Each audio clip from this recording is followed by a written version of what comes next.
hi guys! Welcome ulit sa ating Let's Do QuickBooks tutorial.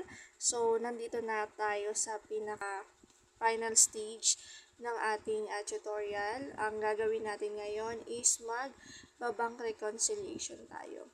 And before that guys, bago tayo mag-bank reconciliation, make sure muna na i-check muna natin yung ating bank transactions. Make sure na nakakategorize na siya.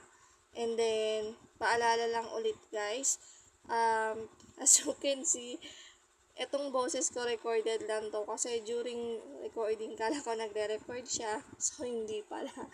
So, nilagyan ko na lang siya ng voice. So, as you can see guys, ito yung mga bank transactions natin.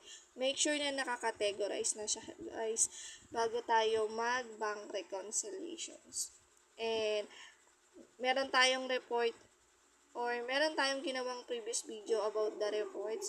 So, pwede nyo munang itry yun. So, para mag-reconcile, pindutin nyo lang yung gear icon sa taas. Yun. Then, hanapin nyo si reconcile. Or, pwede naman dito na sa bank transactions na pindutin nyo lang si reconcile. Okay?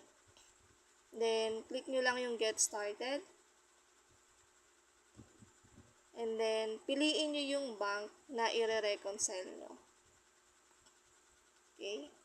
Then, if I'm not mistaken, ang ni-reconcile natin dito is itong 0226, Revolut Savings. Piliin nyo lang yon. Then, yung ending balance niya. So, magkano ba yung ending natin? If I'm not mistaken, 1162. Yun yung ilalagay natin, guys.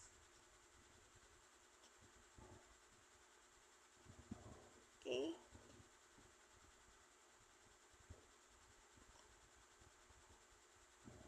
And then, once nalagay nyo yung ending balance natin, guys, yung ending date natin, kung ano yung nasa statement of account. Like, for example, January 1 to 31 sa Revolut.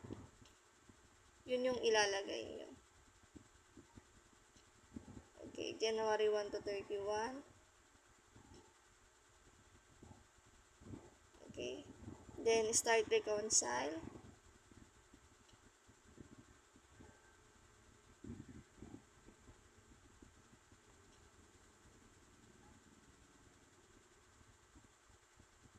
Okay. As you can see guys, 0 yung balance natin. Means tama yung ginawa nating categorization. And may kita nyo dito sa may right side, merong 1162.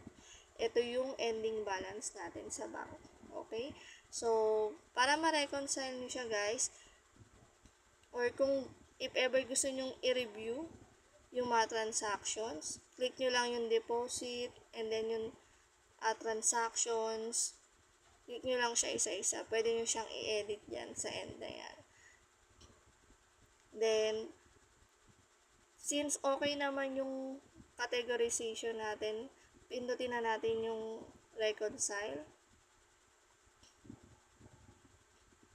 Or kung gusto mo i-edit, you can edit the left button. Then, may kita ka dyan, ending balance tsaka date. If ever na mali yung na-input mo.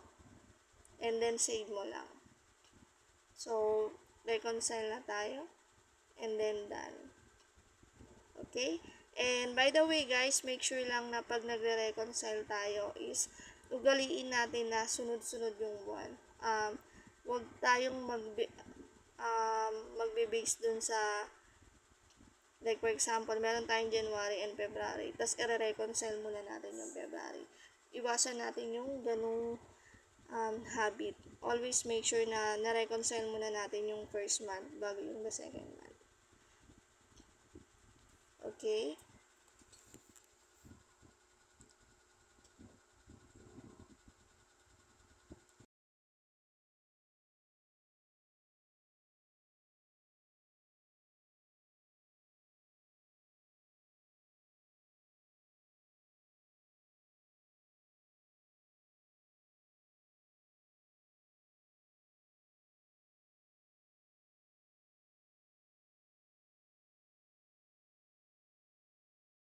The reason why is, di ba yung ending date natin is January 31, pero dapat February 5.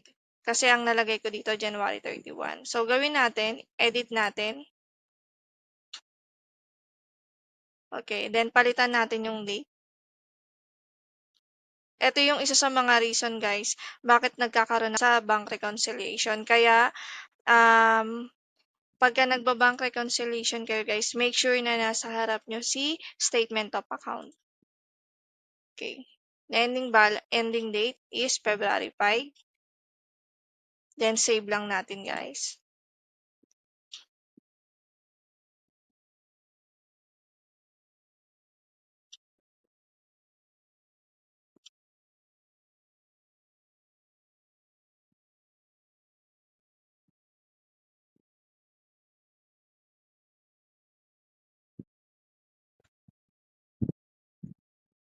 Wait lang natin while loading.